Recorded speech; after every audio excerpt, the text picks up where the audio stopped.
think we shall get started. There may be some latecomers trickling through. Hello, Derek. I don't think I've said good morning to you. As you will notice, I am not Tom because he is being very, very important in Rivendell.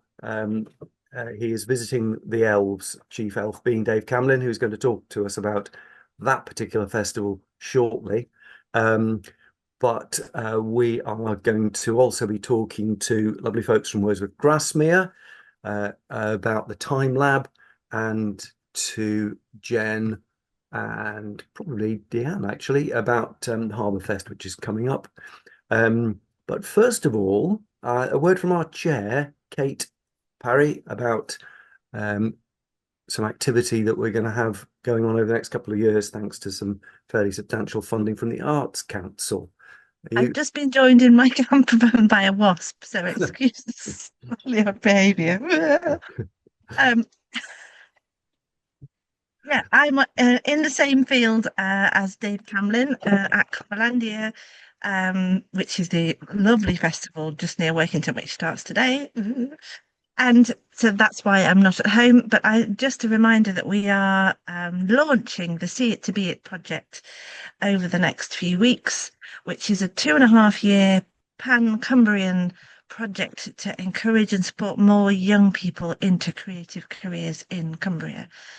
We're going to be doing 3 things. First of all, joining up all the brilliant work that's already happening to support young creatives in Cumbria, so that young people who are looking for information know where to find it, know where to find the opportunities. We're going to be making sure that creative careers are better represented in schools and other education settings. We're also going to be generating more paid opportunities for young creatives so that it's more possible to build a viable career here and fewer young people feel they have to leave the county. So that's the project. We're working with over 30 partners, cultural organisations of all shapes and sizes, but also FE colleges and the university and careers providers. It's really exciting. We've had a grant of 175,000 from Arts Council England, which is huge news for a tiny organisation like Cumbria Arts and Culture Network.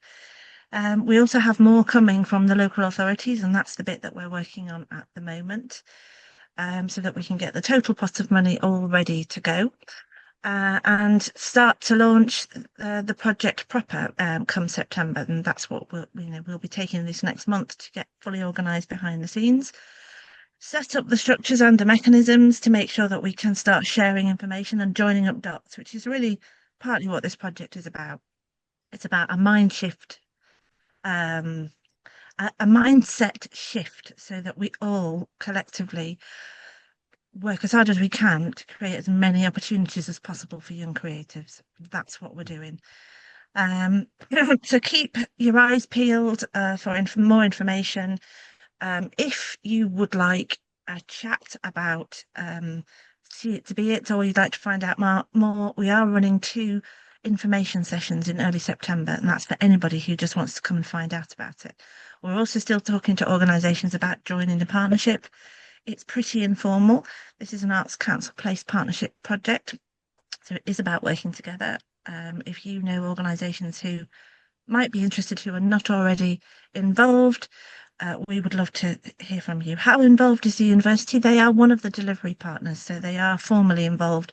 They're also going to be carrying out the evaluation for the project. But yeah, they are quite central to it.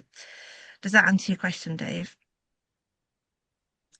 So yeah, any other thoughts or questions? Sorry, Kate. Kind of. I was just wondering whether is there any leverage in the project to kind of get the university rethinking about curriculum at undergrad and postgrad levels? I think this is a good opportunity to work really closely with them and make sure that, because one of the things that we want to do is make sure that those young people who want to train and develop their skills in Cumbria can do so. And we know obviously that there's a lot of strong feeling about the absence of courses in Cumbria these days. So I think there is leverage. Whether there's money at their end to be able to do it, I couldn't possibly say, but those are definitely conversations that we can more readily start to have by working closely alongside them, for sure. And, you know, if you want to chat more about that, Dave, once this festival malarkey is all over, I'm really happy to have a longer chat. So yeah, we will have information sessions in early September, and we will keep you posted every single week. Or no, every single month, I think is what we've committed to. Okay. You'll get terribly bored of it. Okay. Splendid. Thank you, Kate. Right. Well, without further ado, let us move down to Grasmere, where Dove Cottage, Wordsworth Grasmere, is located. Wordsworth's home for many years and now centre of Wordsworth study. And we have with us Stacey Roussow and Hannah Cattrall from there, and they're going to talk to us about Time Lab, and we've got some slides to run alongside that if Amy can rack those up. So, Stacey, in a couple of words, what is Time Lab? In a couple of words, the Time Lab is both I would say, an artist studio, so a summer residency where I am taking time to do some creative practice at the Wordsworth Trust, but doing it in a space where I can interact with visitors over the course of the summer, all as a part of my PhD research that I'm doing at Cumbria University. So it is all housed within the Special Exhibitions Gallery at the moment, but I'm doing a lot of activities across the site that includes the woodlands and the gardens and the learning space, but all culminating in creating and stirring activity within the gallery itself. Okay. And what is the overall your overall PhD that you're doing? Right. So I'm currently in my third year of my PhD, and we call this a PhD by practice. So this means that I'm able to use all of my kind of creative tools and practices to undertake an investigation. And essentially what I'm doing at the Trust is working as a designer. And I'm not a Wordsworthian by any stretch of the imagination. I didn't come into the project as a literature expert or a scholar, but what they were looking for was a designer to come and investigate the theme of time in a literary archive and think about how we design for and communicate a sense of time in a collection, but then using Wordsworth's poetry as a case study and a source text. So looking at themes of time and looking at themes of memory in the poem and how you can kind of surface this temporal information that swirls in the poem, and of course within the context of where the poetry was written, as well as where the poetry continues to be read and activated on site here in Grasmere. So thinking about it as a designer, actually originally, maybe I'll go back to the start and begin from the very beginning is a good place to start. So my supervisor is an information designer, an amazing supervisor. His name is Andrew Richardson, and he set up this PhD as an information design project. So how do you create visualizations of time? And when you think of visualizations of time, you might think of like bar charts, or you might think of timelines. You might think of how technology is beginning to come into this process and in terms of interaction design. But as I started going down this wormhole of how you communicate time, I began to get a sense of wanting a framework that looked for more subjective experiences of time. Because I think in the world we live in today, we know that time is, we need a homogeneous sense of time. We have calendars and we have clocks that order our lives, but there's also this sense that time is non-linear for many of us when you think of imagination and memory. There's a sense that time is a material that can be materialized as an artist. It can be stretched, it can be compressed. You know, how we remember things and how we read about memory and time in poetry is very subjective. So what I'm looking for essentially is how to play with time as a material. And now in my third year, what we decided to do was to design a space where visitors can come into that process and contribute subjective experiences of time of their own.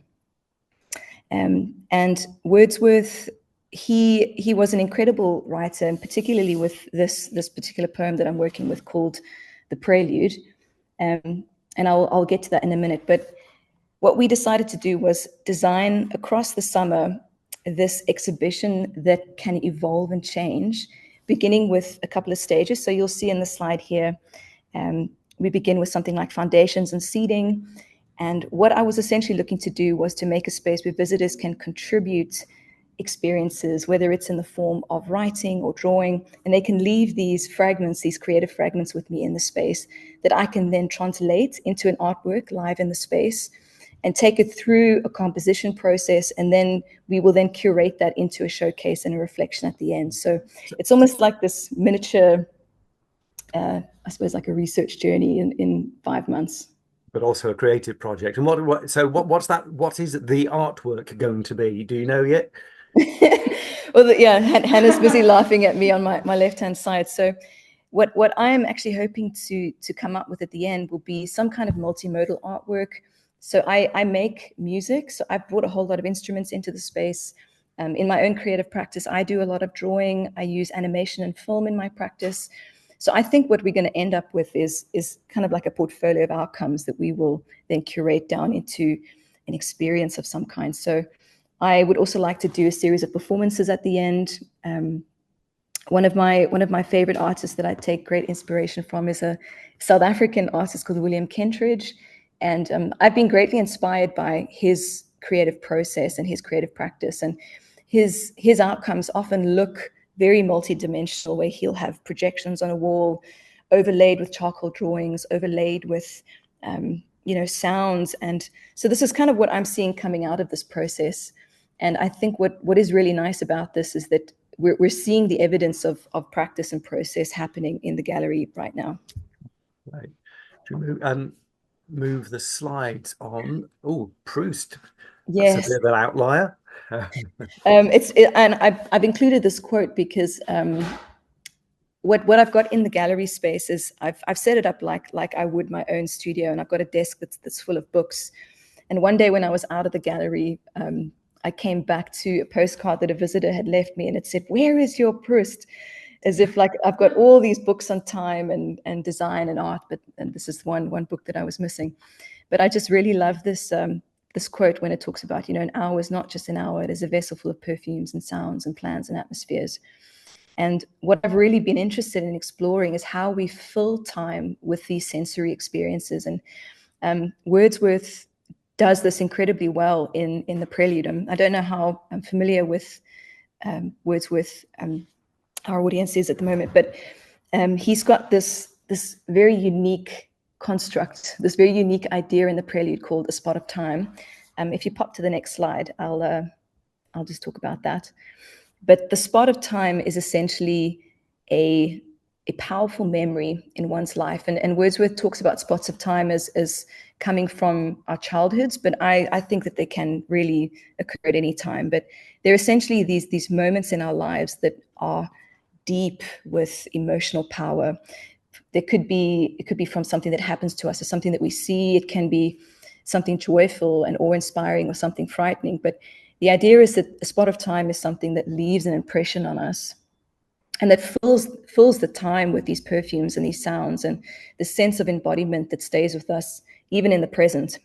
And so what I've been doing is using this idea of the spot of time in the gallery to prompt visitors to reflect on their experiences of time and asking them to leave little postcards that they can express anything, whether it is a spot of time or whether it's a letter to their past self or whether it's a letter to their future self. And I'm really interested in this resonance of time and how maybe through a creative practice or creative projects, I can create some kind of communication of time that shows the resonance of Wordsworth and then visitors in the present. So I know that at the end, I'll definitely end up with a publication of some kind. And you can see here, this is what the gallery looks like. So I've got some creative instruments in there. On the left-hand side is just a workspace. On the right-hand side, I've got a table set up where visitors have been coming in and doing some drawing. And what I'll do is I'll ask them to respond to a prompt that helps them to take a thought from the imagination and off the page and into a visual. So I'll say, can you visualize the sound of your favorite bird? What is a sound? What does a thought look like? I'm really interested in this translation, and what happens when we move a poem from the layers of a text into a visual, then into music, for instance. So yeah. And so it definitely sounds like what you're going to end up with is going to be sort of multi-layered in many dimensions, I think, in terms of input from visitors and that idea of time not being fixed, and those spots of time, those kind of epiphany moments being overlaid in different ways for everybody. That's right. So what I think one of the main sort of things to keep in mind when we were designing with this was, obviously it's a research activity for my PhD, but we were also really interested in how we keep the space active and how we can really bring Wordsworth's collection to the world and to make something like the Prelude more accessible.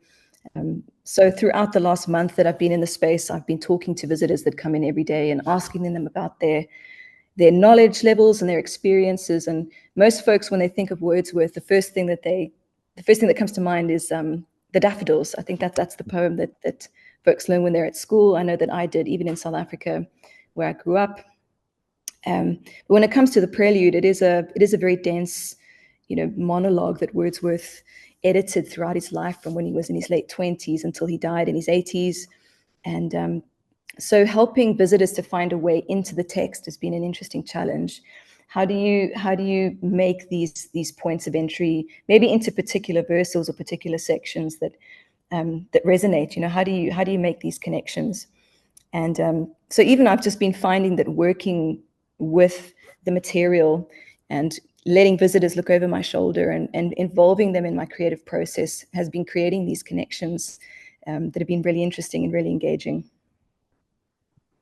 Now, so you're pretty much open every day, and people are invited and they encouraged to come in and join in and contribute their own spots to the process. That's right.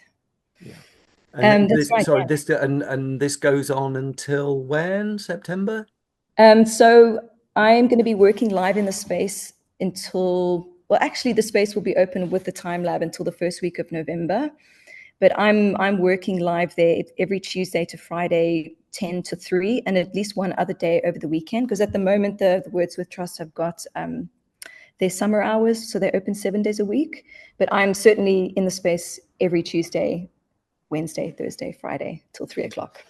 And tonight, you have a special event, and very kindly, anybody on the CACN circulation has been invited to come at a discounted rate. Just tell us a bit about what's happening this evening. So this evening, Wordsworth Grasmere are hosting what they're calling a museum late. And what this is essentially is an opportunity to come and visit the site after hours for 2 hours, and the time lab will be open and I will be there facilitating this spot of time collection process. But it's also a chance to come and grab a glass of wine and some snacks and explore the gardens, explore the museum, which will be open. I will be having some tasks for visitors to do.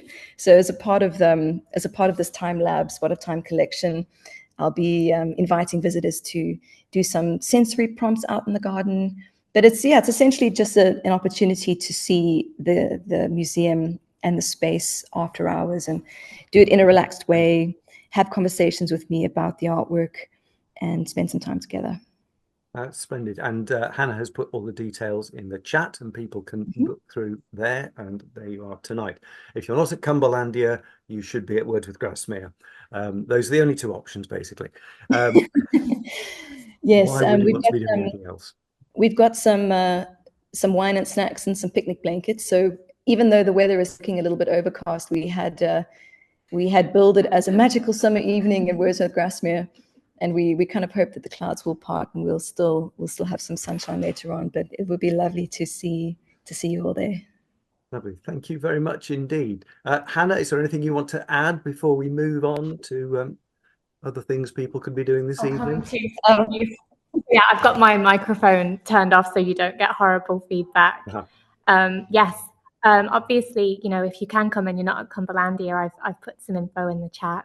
I think we've mentioned that Stacey will be doing kind of performances and a showcase in the autumn, and there'll be more information about that soon. But I think what we haven't talked about is the creative workshops. Yes, that was in the yeah. Yes, that's right. So over the course of the summer, actually starting in the middle of August and happening kind of every second to third week, I will be running a series of workshops that is all about time and the prelude. And I've designed these workshops to be a walk through, a creative translation of a poem, whether it is out of the prelude or whether it's a personal poem or a found poem. How do we translate a piece of poetry into a visual? And then from that visual, we can then create stories, maybe even translating them into sound or other stories. And then the last workshop will be all about publication. So then translating those stories, those sounds, those images into something like a zine, which we will then make together in the learning space. So it is a series of workshops that's designed to follow on one from the other, but you can also attend one of them or all of them. They're just going to be about 2.5 hours every alternate Saturday with me, working with the prelude, thinking about personal themes of time and memory, and using all really easy materials, so paper and scissors and glue, paint and ink and charcoal, all really, really kind of easy entry, I would say. You don't need to be an expert, or you don't need to know how to draw or know how to write, but I'll have lots of creative prompts to help that process. Oh, sounds fabulous, and I'm pretty certain we will revisit towards the end when the finished piece or pieces or process is there. It sounds absolutely fascinating, and yes, we'll certainly attempt to come down and experience it over the coming months. Thank you so much, Stacey and Hannah. And we will now go to Dave Camlin, who is in Rivendell because he is an elf, as we all suspected, and possibly now has his batteries charged up. Dave, can you hear us and join us? Yeah, no, great. Good to see you. Good to see everybody. Hiya. Ah, there we are. We have a little slideshow of kind of images from last year and from some of the process that's been going on to prepare for this year's festival. So maybe Amy could start playing that in. Bye-bye, Peter. Thanks for joining us. Have a good weekend. Bear with me on the slides, Chris, because for some reason I don't think I've got those ones, but I'm just going to look for them now. Okay. All right. It's fine. I can just go on, Chris. Yeah, just explain where Rivendell is to start with. I mean, actually, what I thought might be nice is to just give people a tour, actually. Oh, excellent. So we can, yeah. So Rivendell is basically just outside Workington. It's, if you know West Cumbria and you know the back road between Workington and Great Broughton, there's a BP garage. And at the back of the BP garage, there are 2 sets of iron gates. And if you go through one of those sets of iron gates, then you go down a long track and you end up on this beautifully landscaped festival site. So I'm just going to try and show you around. This is the welcome installation that Zoe Forster has been working on with the Maryport Green Hub group, including members of the refugee community in West Cumbria, in partnership with West Cumbria Refugee Support Network. And new for this year, we've got these TP spaces, so there's like a cafe space going on in there. The centrepiece, so we're very much going for a village feel. So the idea of the festival is that we're kind of aiming for a sense of being part of a temporary village.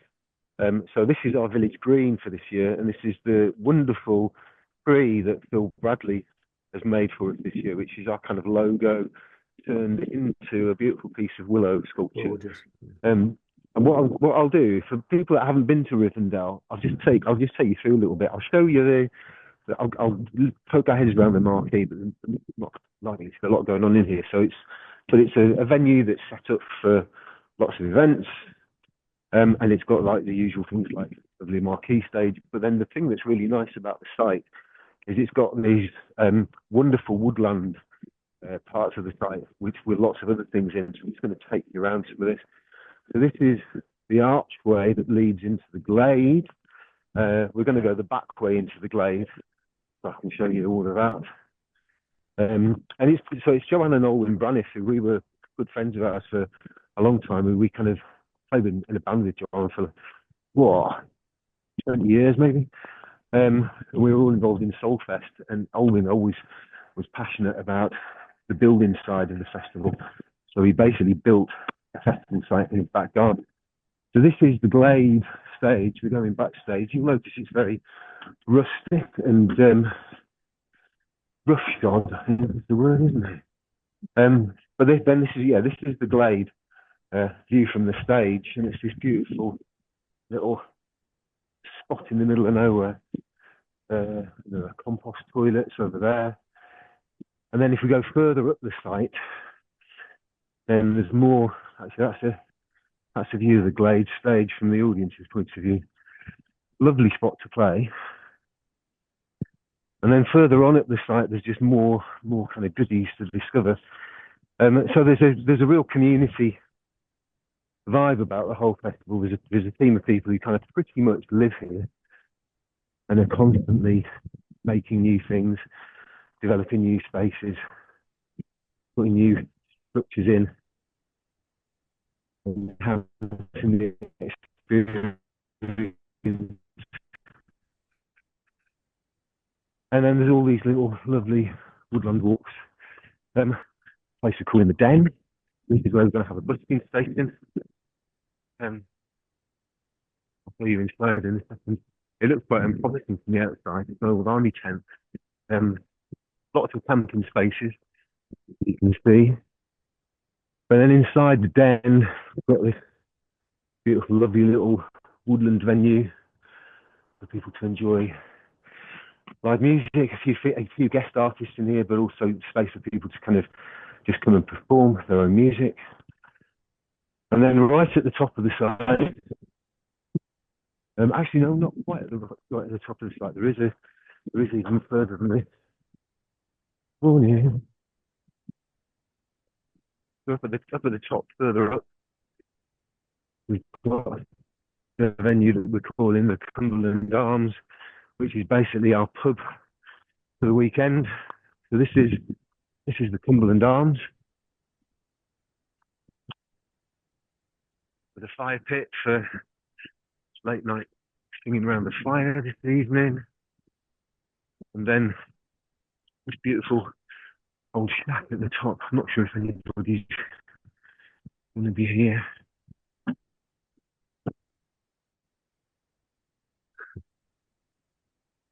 Oh no! So this is the second flat in here. So lots of musicians running sessions from all kinds of things going on in here. And we've got border motorcycles coming in, dance workshops, all kinds of things. So that's a whistle stop tour around the whole site, and I'm slightly out of breath because it's all at Yes, indeed. Yeah. Maybe we'll just play in the slides to show some of these spaces in action from last year, if Amy can pop those on while you stroll gently back, recovering yourself. So this is the second. This is only the second year of the festival, isn't it? But it seems to have expanded massively. I don't know. I think it's great working with like the site owners, working with John and Owen, because they just, like with Soulfest, they just it's about giving people a good time. It's about creating that sense of community, and they're just hugely invested. And all the people that work with them, there's a good community of people who work down here, who are all really invested in making the space a really welcoming space for people to come and enjoy themselves. But also just to have that sense of unity and come together in a situation that's slightly outside of everyday life. So it's a kind of magical little interstice in the fabric of the everyday. Fantastic. We've just seen a couple of slides ago, we saw the organising committee, which yourself and about half a dozen others are all doing this completely voluntarily, it has to be said. Yeah. And that's the Glade stage. And actually, and like all festivals, huge amounts of goodwill from volunteers. So we've got a proper army of stewards. I mean, we keep the site small. So one of the things I think we learned with Soulfest is when things grow too big, they just become a bit unwieldy. But also that you lose that sense of community. Whereas with this, we're running it on a temporary event notice, which means we're not having more than 499 people on site. And probably about half of the people on site are performers and volunteers, stewards. So it's all driven by goodwill. It's completely not for profit. So, and at the same time, we're aiming to pay all of the artists that perform proper rates for their time. So it's an injection into the local artistic community and a showcase for local artists, as well as a showcase for international performing artists. So we've got people like Mercury Award nominee Sam Lee playing tomorrow night. We've got Granny's Attic. We've got Rory McLeod this evening, and Revolver, Amy Thatcher's new band. Yeah, and Dancer Dub tomorrow night, like with big dance band, as well as loads of local artists. And in addition to the performances, a couple of slides ago, we saw people doing some qigong in the Glade stage. So there's all sorts of other activities as well, isn't there? Yeah, no, I think the idea is to make it a completely immersive experience. So there's meditation first thing in the morning. We've got Gareth Wilkins, the harp player, who's with us for the weekend, who's kind of running guided, harp meditations first thing in the morning, and then we've got qigong straight after that, and we've got yoga going on. There are singing workshops, there are dancing workshops, there are craft workshops. As part of the, I mean, it's a really nice artwork that Zoe's designed here. If I can get up close to it. So all the people that have been involved in creating the work have started with ideas about home and what home means to them, and then they've followed that up with words that go along with some of the images. But then what Zoe's done cleverly is put like these little lovely themes at these little islets at the bottom. So we're inviting people who are coming to the festival to bring something that represents home for them, and that's going to help to weight down the banners, so that they'll still move, but there'll be a sense in which everybody who comes to the festival is building a sense of community by contributing to the artwork as it grows over the weekend. Well, that's beautiful. And can you explain the butterfly? Oh yeah, no, this is the work of Crow. He's just fantastic. Crow did loads of the artwork for Soulfest in the early days as well.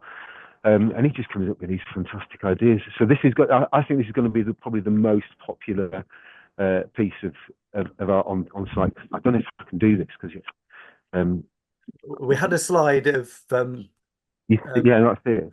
Of Abby into it, and you can get a selfie. Yes. As a butterfly. Well, you need to get someone else to take a photo of you, I think. But just lots of little daft things like that. And then there are other hidden venues as well that we haven't told anybody about. I'm not going to tell you about either, Chris. I'm sorry. Okay.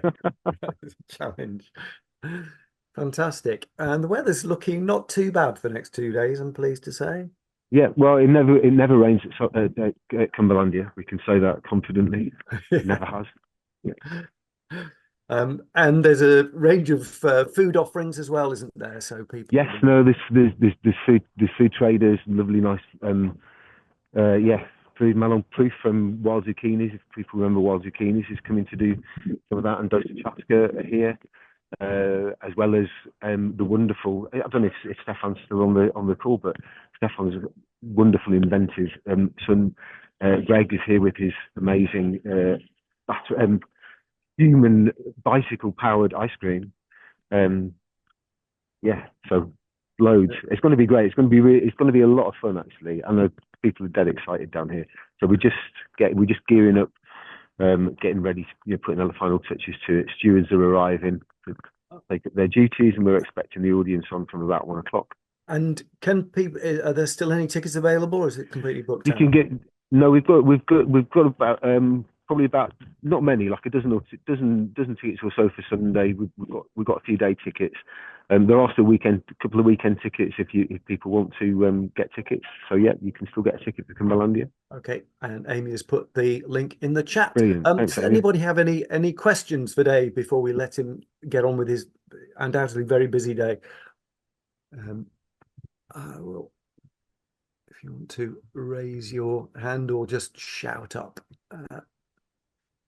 Anything? No. Okay. Well, very best of luck. I will see you down there shortly. Yeah. See you soon, Chris.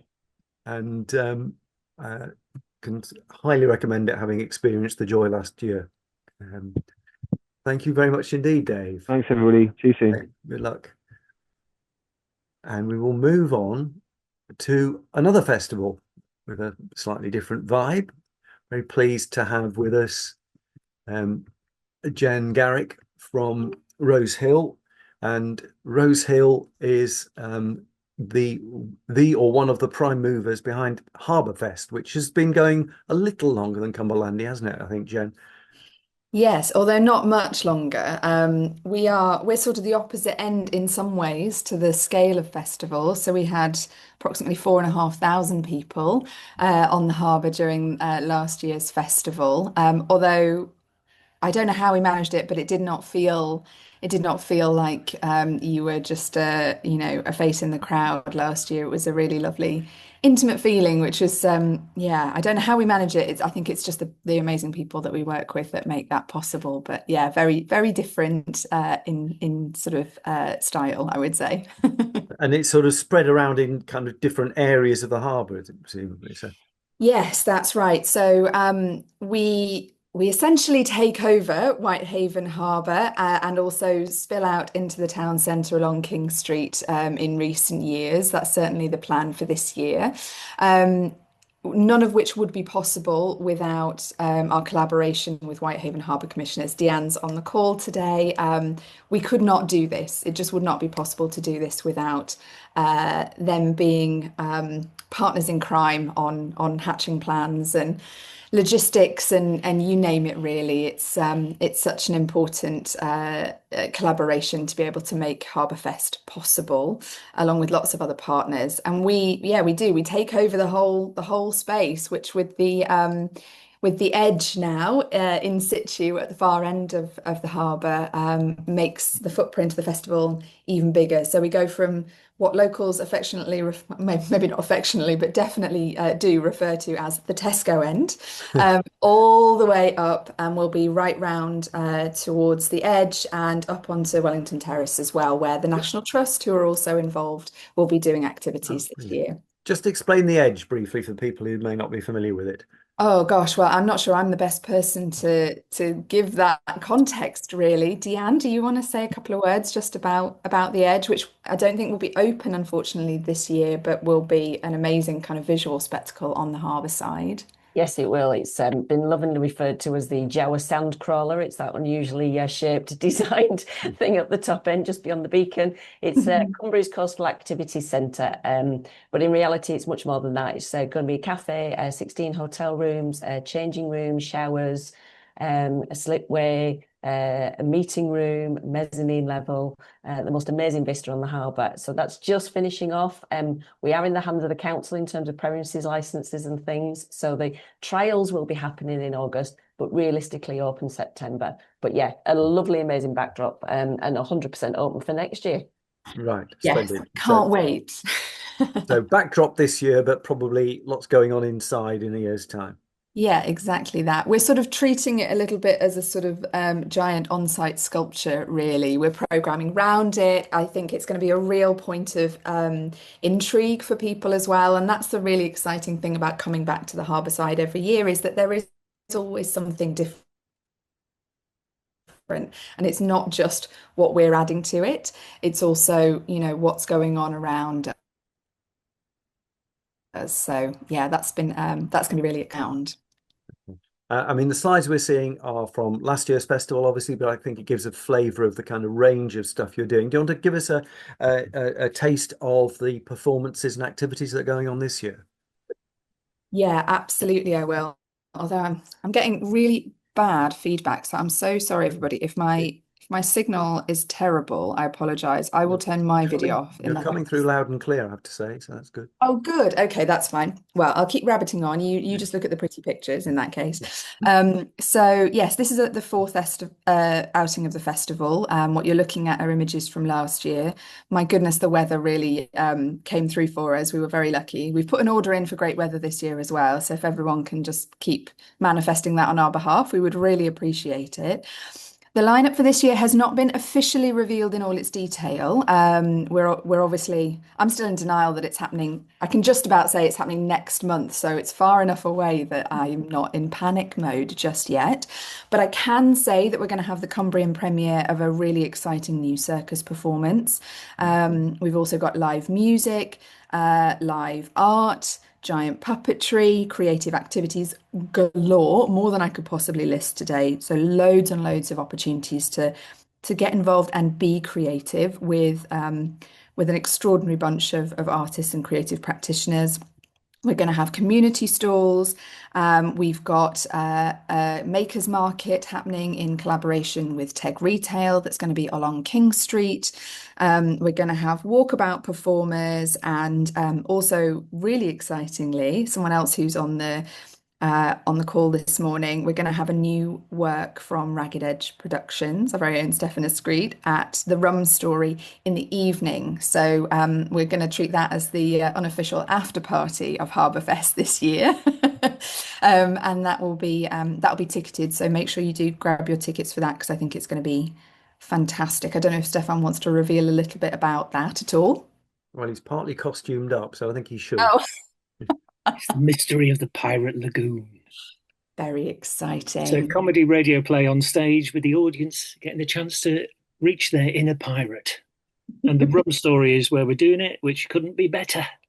Yeah, it's going to be great. And if I'm not laying down in a dark room somewhere after the stress and effort of getting the festival happening, then I will be there with bells on. I think it's going to be fantastic. A really lovely intimate space, and yeah, could not be a better location. So we're really looking forward to bringing that to everybody as well.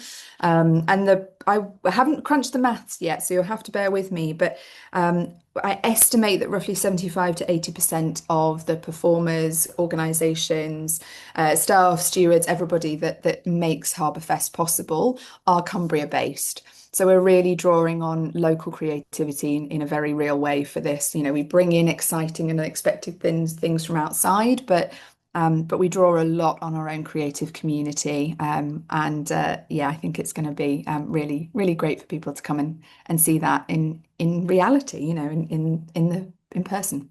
And this is another aspect of Rosehill kind of getting out and about beyond its lovely base up on the hill. Yes, yeah, absolutely. You know, it's a big part of our strategy really is, you know, we know that we have a very beautiful and historic venue. We program that in lots of interesting and different ways, but it's not the most accessible space in terms of transport. It's not easy to walk or cycle to, as there isn't a bus. So, you know, what we have been doing increasingly over recent years is stepping out of the boundaries of our little patch of Cumbria and getting out into the world. And this is a really important part of that, bringing really high quality arts and culture, fun, joy out to meet people where they are, and really activate other spaces, because there are so many incredible venues to do that around West Cumbria. The Harbour's just one really fantastic example of a place that so many people don't spend enough time in. So, you know, activating it in new and interesting ways is just half the fun of the strategy, really. You mentioned when you first joined the call that actually you kind of got something on every weekend for the next leading up to the Harbour Festival. Just give us a rundown on your packed schedule. Yeah, that's true. So we're also we're a partner this year for the Wellbeing Festival, which the Cumberland Council Social Prescribers run every year. So that's happening at the Rugby Ground in Whitehaven on the 8th of August. And then on the 9th of August, we're popping up at Taste of the Sea in Maryport with more activity there. Then the following weekend, we're really excited to be running at the sort of second stage area that we're calling the Village at Pride by the Harbour side. So we'll be back on Whitehaven Harbour for that. Really excited to be doing that. I think I'm going to be whipping out my line dancing teaching skills again for that day. That'll be a fun one. Or novel at any rate, worth coming and having a look. The weekend after that, we're supporting a new commission in collaboration with Muncaster for Cranken House Festival, which will also then pop up at Harbour Fest. Details on that to be revealed.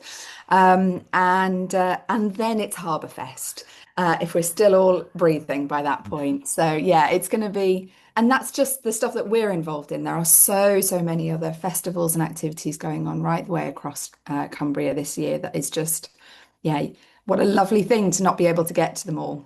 Really sort of flies in the face of that idea that there's not going on. We can certainly counter that, I would say. And you mentioned Taste of the Sea, and I happen to know that there's some more piratical shenanigans going on there, which Stefan might like to trail, given that this is the last CACN Friday Zoom call before we close up for the holidays. Tell us what you're up to there. Oh, that's a slightly different pirate show with the lovely Owen Evans, and that is for kids and their grown-up kids with them. And it's yes, it's the Pirates of the Cumbrian and the tale of Captain Jack Marra. What more do you want? It's fantastic.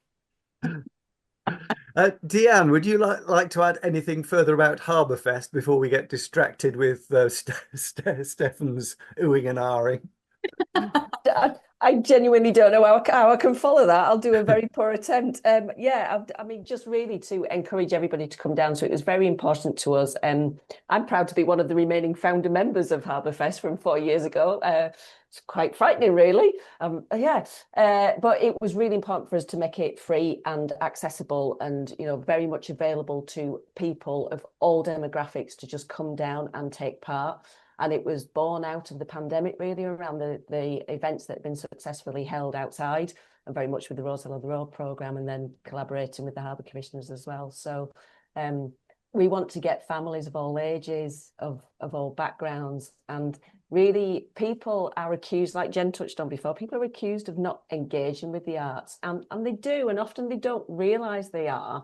And just coming down and having fun on the harbour side is all about that engagement, but it's really making it open to communities that perhaps wouldn't necessarily be the first ones to think about engaging in the arts. And we've seen a huge growth in the 4 years that it's been happening. That first one was very, very small, just started off really as a bit of a finder, sticking our finger in the air and going, how do we do this? What's going to happen? How is it going to go down? And it was fabulous. And each year we've added a little bit different each time. I mean, yeah, we'll start talking about next year. Well, probably the day after, or maybe not quite the day after. Jen and I will be probably rocking in the corner. Yeah. Well, usually the day after we go, no, never again. And then 2 days after we go, okay, let's talk next year. With that. Since this is the last Friday Zoom that we'll be running until the new term starts in September, let's just discover what other people might be up to. I'm going to pick on a couple of people. Dawn, you are plainly doing creative stuff. Are you running a festival? What are you doing over the summer creatively? I'm building up a body of work as part of a project which I don't suppose I can actually announce because I haven't agreed what my brief is with the funders, but it's to do an exhibition and a lot of engagement next year anyway, and it's all about the layers in the landscape of the North Pennines. Ah, splendid. Okay. Chris Dennett, I'm sure you're up to something. Always up to something. I mean, currently making a giant silver fork and spoon for our silver wedding anniversary in a week's time. I'm making a clocking in machine just behind me. So this is an old clocking in machine, but the Dock Museum want a way for visitors to enter their postcodes, so they record them. And the idea is that, sorry, can you hear Jenny in the background there? He's talking very loudly on a Zoom call. The idea is they put the postcode in, a card will emerge, and then they'll clock into the museum. So, yeah, I'm having fun with the servo motors and stuff like that. Are you going to turn my audio off? Are you going to a festival either as a contributor or just to enjoy?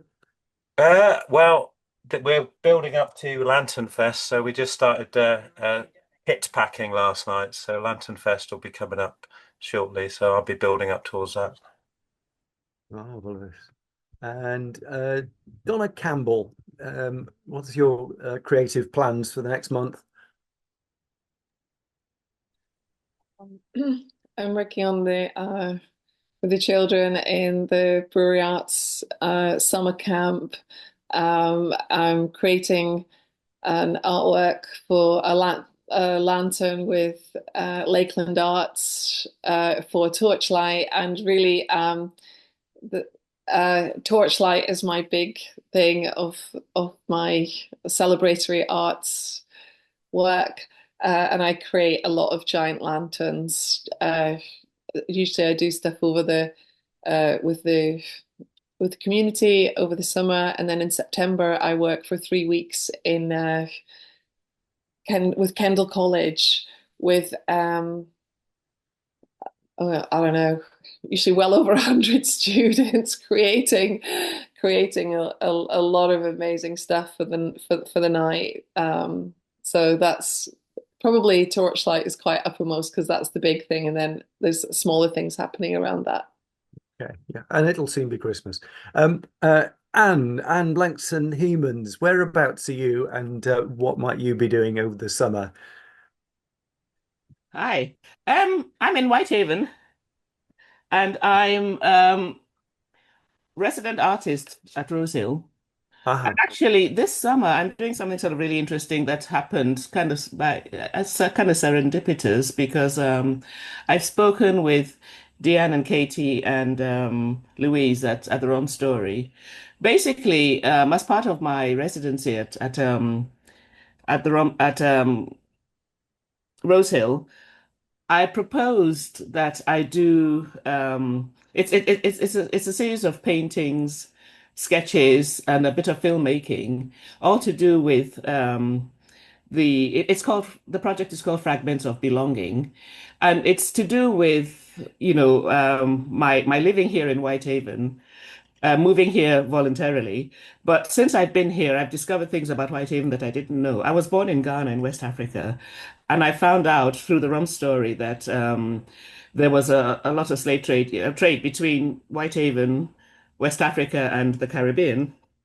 And so I'd started this project to sort of look into exactly how this whole thing worked. And somebody, while I was doing that sketching at the harbor, people would come along and chat with me, and somebody suggested I go to the Rum Story. And from there, I found out quite a whole lot more. So my project is based on a lot on research, but also documenting, or reimagining Whitehaven back in the 18th century when what it would have looked like, what it would have felt like. And when I went to speak to the Rum Story, I found out that they were doing their own reimagining. So I got goosebumps straight away, because I find that even though we're coming at from slightly different angles, we're basically trying to tell, we've got very, very similar stories that we're telling. And so I'm hoping that by October, I'll have completely worked on the Whitehaven side of my project.